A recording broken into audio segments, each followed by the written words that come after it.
Salam alaikum, bienvenue dans cette nouvelle vidéo. Alors on va continuer de corriger les exercices de TD numéro 2 de l'algèbre 1. Aujourd'hui on va faire la dernière exercice, l'exercice 10, et aussi on va faire un autre exercice concernant les applications à la demande d'une étudiante. Voilà les exercices. Alors, vous pouvez les recopier et essayer de les faire avant de regarder les corriger. Voilà, je veux dans un moment pour les recopier.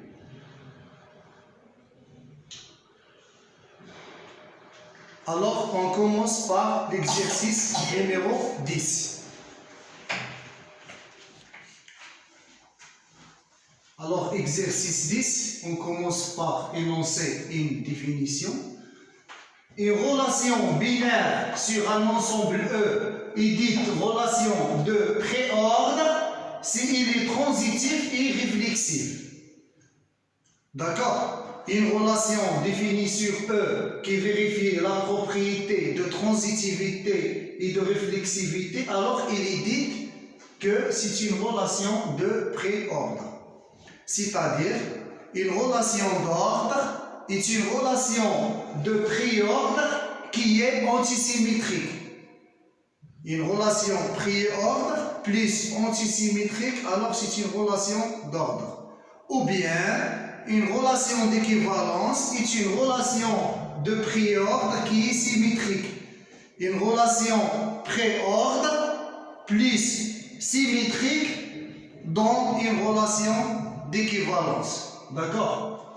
Alors on commence l'exercice. Soit P est une relation de préordre sur un ensemble E. D'accord? On définit sur E la relation binaire R par X est en relation avec Y, équivalent que X est en relation de préordre avec Y et Y est en relation de préordre avec X. Première question, on doit montrer que R est une relation d'équivalence sur E. Alors, pour montrer cela, alors il faut montrer la réflexivité, la symétrique et la transitivité. D'accord? Pour la symétrique, on a P est une relation de préordre sur E. Alors, signifie quoi cela? Qu'il est réflexif. D'accord? C'est-à-dire que, quel que soit X appartient à E, X, Px. D'accord? Et je peux mettre aussi XPX. XPX et XPX. Pour donner la définition ici.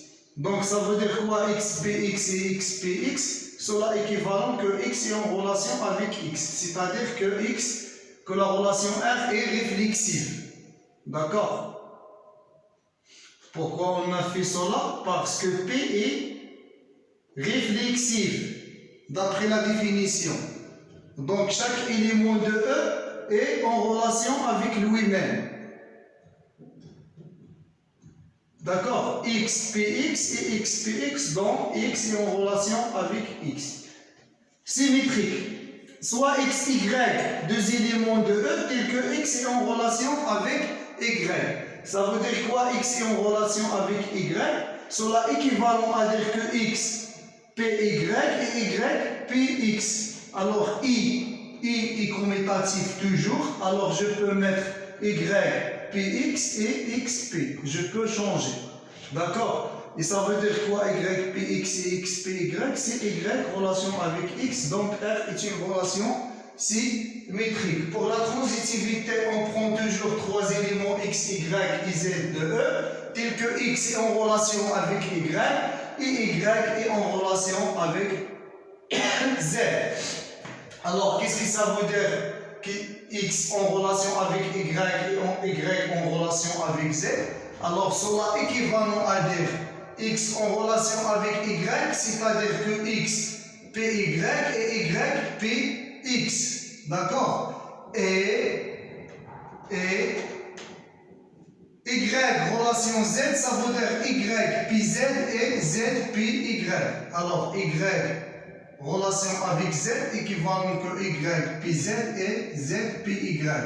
D'accord? Alors, l'associativité et la commutativité de I, alors je peux faire X, PY avec Y, PZ.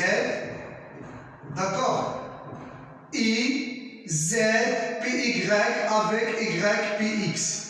Ça avec ça, ça avec ça, et ça avec ça. D'accord? Alors, puisque la relation P est précompacte, alors il est transitif.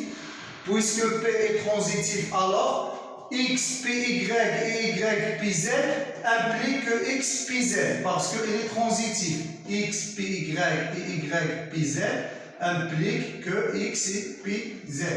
D'accord? Et Z, PY et Y, P de X, Y, Z, PY et Y, P de X, puisqu'il est transitif, alors Z, P, X. D'accord? Alors, cette quantité n'entend que X, P, Z, et cette quantité n'entend que Z, P de X. X, P, Z et Z, P de X, d'après la définition de la relation binaire, alors implique que X est en relation avec Z. Alors, on a bien montré les trois propriétés: réflexivité, symétrique, transitivité. Donc, on peut conclure que R est une relation d'équivalence sur E. Deuxième question. Alors, on doit montrer que la relation binaire P définie sur l'ensemble quotient E sur R par X bar PY bar est équivalent à X PY. Est bien définie. On montre que cette relation est bien définie sur l'ensemble quotient E sur R. Alors pour cela, qu'est-ce qu'on doit montrer? On doit montrer que pour n'importe quel représentant de X bar, c'est-à-dire si X' a notre représentant de X bar, et si Y' a notre représentant de Y bar, alors X bar PY bar est équivalent aussi que X' et PY'. C'est-à-dire que la relation P ne dépend pas de la choix des représentants de X bar et Y bar. D'accord? Alors pour cela, on prend un élément X bar, un élément X' de X bar, parce que X bar c'est un sous-ensemble de E. X bar est un sous-ensemble de E. Et Y bar aussi est un sous-ensemble de E. D'accord? Contient toutes les classes d'équivalence de Y par la relation 1. Alors on continue, X bar est un autre représentant de X' est un autre représentant de X bar, Y' est un autre représentant de Y bar. Alors X' appartient à X bar, implique équivalent que X' est en relation avec X, et Y' appartient à Y bar, équivalent que Y' est en relation avec Y. Et cela implique, d'après la définition de la relation R, que X' relation X, c'est X' Px et X Px', d'après cette relation. Et Y' R, Y et Y' Py et Y Py'. D'accord? Alors, on a ce résultat comme donné. D'accord? Alors maintenant, on commence la démonstration. Alors, on doit montrer que X bar Py bar est équivalent que X' Py'. Alors maintenant, on suppose que X bar Py bar. Premier sens. Supposons X bar Py bar. Alors, qu'est-ce qu'on aura? Cela, qu'est-ce qu'il implique? Implique que X, Py. D'accord? Parce que P est défini par X bar Py bar équivalent que X, Py. D'accord? X bar Py bar équivalent que X, Py. Et d'après cette propriété, alors je choisis deux propriétés dans les quatre propriétés.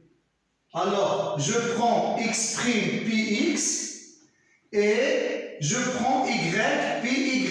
Pourquoi? Pour avoir que X bar, Py bar est équivalent à X', Py'. Alors, je classe je classe les éléments x' px et x py et y py'. Alors, d'après la transitivité de P, parce que P est une relation de préordre sur E, alors elle est transitive et réflexive. Alors, d'après la transitivité, x', px, x, py, c'est x', py, et x', py, et y, py', c'est x', py'. Ça, c'est d'après la transitivité. Donc, alors x bar, py bar implique que x', py'. D'accord? Maintenant, on suppose que x', py'. Alors, d'après étoile, qu'est-ce qu'on a? Alors, je prends cette fois que x est en relation avec x' et y' est en relation avec y. Alors, je classe les trois éléments. 1, 2, 3. Alors, je commence par x', x', x', py', et y', py'. Alors, d'après la transitivité de P, alors je n'aurai que x, p, y. Et qu'est-ce que ça veut dire x, p, y? D'après la définition de P, c'est x bar, p, y bar, équivalent que x bar, p, y bar. Donc, x', p, y' implique que x bar, p, y bar. Alors, conclusion, d'où x bar, p, y bar est équivalent que x', p, y'. On peut conclure alors que la relation P est bien définie sur l'ensemble quotient E sur R. J'espère que cela est bien clair pour vous. Sinon, vous pouvez me commenter s'il y a quelque chose qui n'est pas bien clair. On passe à la troisième question. Troisième question, on va montrer que la relation P est une relation d'ordre sur l'ensemble quotient E sur R. Mais avant, écoute, suivez-moi. Premièrement, on a défini c'est quoi une relation de préordre. Une relation de préordre est une relation qui est transitive et réflexive. D'accord? Deuxièmement, on a défini une relation de préordre P sur E. D'accord?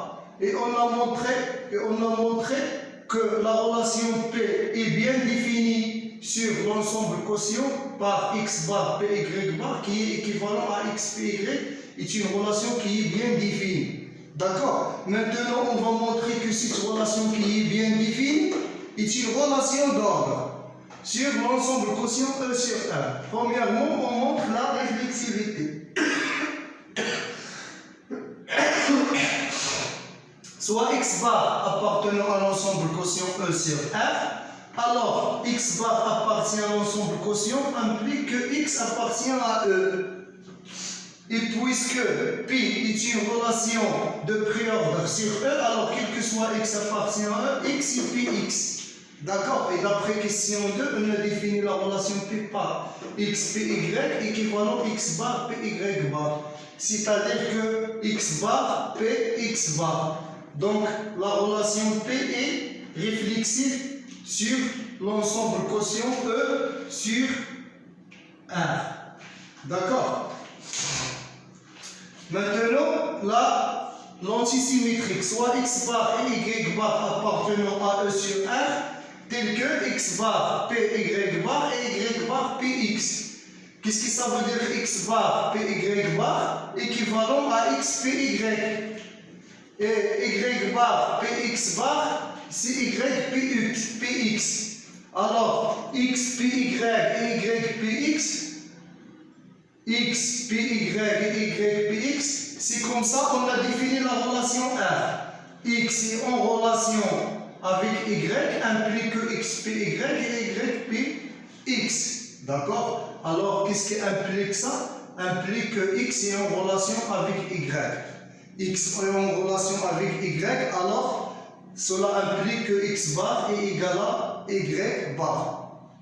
D'accord? Cette propriété, on a vu cette propriété dans le cours. ces deux éléments sont en relation par une relation d'équivalence, alors les classes de ces éléments sont égaux. X est en relation avec Y implique ici équivalent. C'est pas implique, c'est équivalent. D'accord? Ici c'est équivalent. X en relation avec Y équivalent que X bar égale à Y bar. Donc la relation est d'où P est antisymétrique sur l'ensemble E sur R. D'accord? Maintenant, soit X bar, Y bar et Z bar, trois éléments de l'ensemble quotient E sur R, tels que X bar, P, Y bar et Y bar, P, Z bar. X bar, P, Y bar, c'est X, P, Y bar, P, Z bar, c'est Y, P, Z, d'après la définition de P sur l'ensemble quotient ER. Alors, puisque P est transitif sur E, parce qu'il est une relation de préordre sur E, alors X, P, Y et Y, P, Z implique X, P, Z. X, P, Y implique X bar, P, Y bar, alors X, P, Z implique X bar, P, Z bar. Donc la relation P est une relation transitive sur l'ensemble quotient. Alors on a bien montré les trois propriétés de P sur l'ensemble quotient E sur R. Alors P est une relation d'ordre sur l'ensemble quotient E sur R. Une application, quatrième question, on va faire une application, soit E égale à R au carré. On définit la relation P sur E par x1, y1, px2, y2, implique que x1 est inférieur E égale à y2. Alors on vérifie, on doit montrer que cette relation est une relation de préordre. Pour montrer que P est une relation de préordre, alors on doit montrer qu'il est réflexif et transitif. Pour la réflexivité, on a quel que soit le couple XY appartenant à E, XY, PXY. Pourquoi? Parce que X est inférieur ou égal à X, quel que soit X. D'accord? Donc, quel que soit le couple, on a toujours XY, PXY, car X est inférieur ou égal à X. L'abscisse est inférieure ou égal à l'abscisse. Pour la transitivité, on prend trois éléments de E, tels que X1, Y1, P, X2, Y2 et X2, Y2, P, X3, Y3. Alors, cela, qu'est-ce qu'il signifie d'après la définition de la relation? Signifie que X1 inférieur ou égal à X2.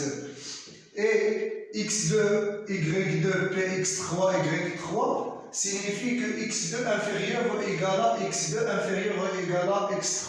Alors, X1 inférieur ou égal à X2 et X2 inférieur ou égal à X3 implique que X1 inférieur ou égal à X3.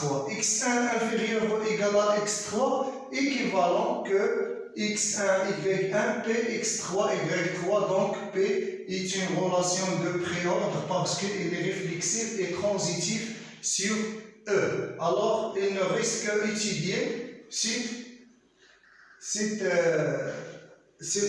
relation sur l'ensemble quotient.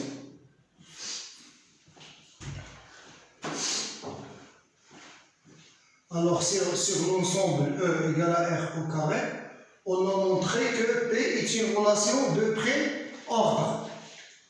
Donc, la relation d'équivalence R associée à P sera définie par X1, Y1 est en relation avec X2, Y2, équivalent que X1, Y1, P, X2, Y2 et X2, Y2, P, X1, Y1. Parce que la relation associée à une relation de préordre est définie toujours par X relation Y, X, P, Y et Y, P, X. C'est ce qu'on a fait ici. X1, Y1 relation avec X2, Y2 équivalent que X1, Y1, P, X2, Y2 et X2, Y2, P, X1, X2. Qu'est-ce que ça veut dire X1, Y1, P, X2, Y2? Ça veut dire que X1 est inférieur à X2.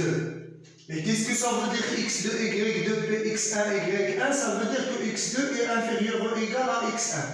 X1 inférieur à X2 et X2 inférieur ou égal à X1 équivalent que X1 égal à x2. C'est-à-dire que la relation d'équivalence associée à P est équivalente que x1 égale à x2. Donc, la classe d'équivalence d'un certain élément AB appartient à E et la classe d'équivalence d'un élément quelconque AB est l'ensemble des x, y appartenant à E, tel que AB est en relation avec x, y. C'est-à-dire l'ensemble des éléments x, y appartenant à E, tel que A égale à x. D'accord? Alors, x doit égaler à A. Donc, c'est l'ensemble des éléments A, Y, des couples A, Y, tels que Y appartenant à 1. C'est-à-dire, c'est le produit cartésien, l'élément A fois R. L'élément A fois R. C'est-à-dire, tous les couples dont l'abscisse est A et leur donner un élément quelconque de R. La relation d'ordre sur E, sur l'ensemble quotient E sur R associé à la relation de préordre P sera définie. Alors, la relation d'ordre sera définie par x1, y1 bar, p, x2, y2 bar équivalent à xpy, c'est-à-dire à x1, y1, p, x2, y2, c'est-à-dire x1 inférieur ou égal à x2. Cette relation, c'est une relation d'ordre total car, quel que soit AB et CD, deux éléments quelconques de E, alors elles sont comparables. C'est-à-dire, on aura A, quels que soient les éléments, on aura soit A inférieur à C, parce que A et C, ce sont des éléments de R, ou bien C1 inférieur ou égal à A. D'accord? A et C sont comparables. Donc, AB, P, CD, ou bien CD, P, AB. Alors, quels que soient les éléments, alors elles sont comparables. Donc, l'ordre est total. On passe à la deuxième exercice. Alors, je fais le corrigé de la deuxième exercice. C'est à la demande d'une étudiante concernant les applications. Alors, on définit l'application f de z fois 0,1, ici 0,1 strict, vers R, l'image de la couple nx et n plus x. Premièrement, on montre que l'application f est bijective. Alors, pour cela, on prend deux éléments de l'ensemble z fois 0,1. Par exemple, l'élément nx et l'élément mx' appartenant à z fois 0,1, tel que f de nx égale à f de mx'. Et on doit montrer que le couple nx égale à le couple mx'. Alors, f de nx, c'est n plus x, et f de mx', c'est m plus x'. Alors, cela implique que n moins n égale x' moins x. Donc, qu'est-ce qu'on aura d'après cette écriture? Que x' moins x appartient à z, car n moins n appartient à z. D'accord? X' moins x appartient à z. Pourquoi? Parce que n moins n appartient à z et x' moins x égale n moins n.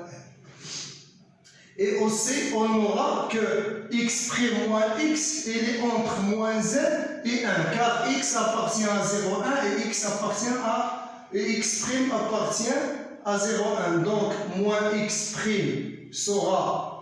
appartient à moins 1, 0. Donc, x moins x' sera entre 1 et moins 1.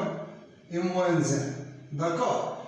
Alors, x' moins x appartient à z et il est en même temps entre moins 1 et 1. Alors, le seul élément qui est entre moins 1 et 1, c'est 0. Le seul élément qui appartient à z qui est entre moins 1 et 1, c'est 0. Donc, x' moins x égale à 0. Donc, x' égale à x.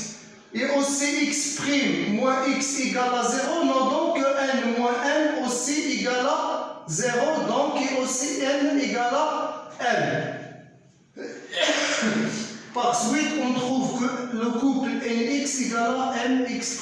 Alors, on a pris deux éléments tels que f de nx égale à f de mx' quelconque et on a trouvé que le couple nx égale à le couple mx', donc f est injectif.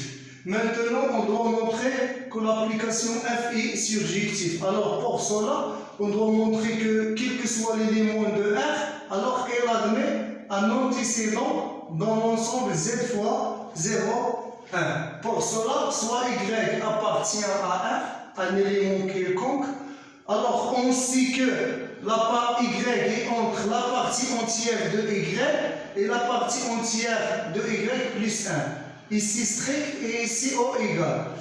Donc si je soustrais y moins la partie entière de y, alors je soustrais ici la partie entière de y, et ici je soustrais la partie entière de y, et ici la partie entière de y. Je trouve que y moins la partie entière de y est entre 0 et 1. D'accord?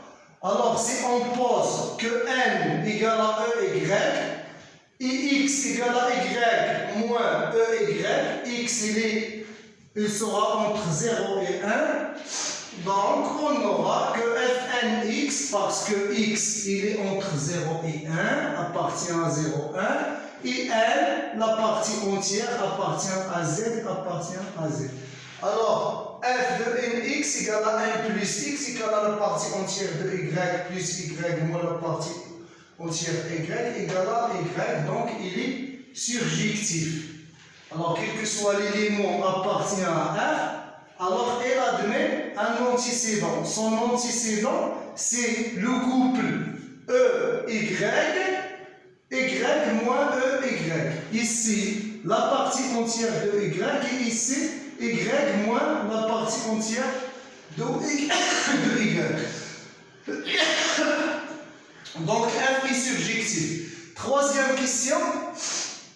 On a f injectif et surjectif, donc il est évident qu'il est bijectif. Alors on doit déterminer l'application réciproque de f. Alors on a ny égale à f moins 1 de x, équivalent que f de ny égale à f de x. Égale à f de x.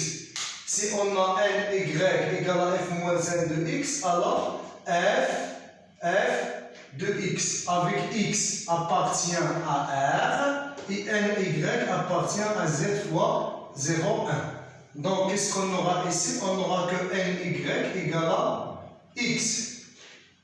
Alors, n plus y égale, c'est quoi x? C'est la partie entière de x plus x moins la partie entière de x. Sachant que x moins la partie entière de x est entre 0 et 1, et la partie entière de x appartient à z. Alors, on n'aura que n égale à la partie entière de x et y égale x moins e de x. Donc, l'application réciproque f moins 1 est une application de r vers z fois 0, 1, telle que l'image de x, c'est la partie entière de x moins e de x. J'espère que c'est clair pour vous. À très bientôt.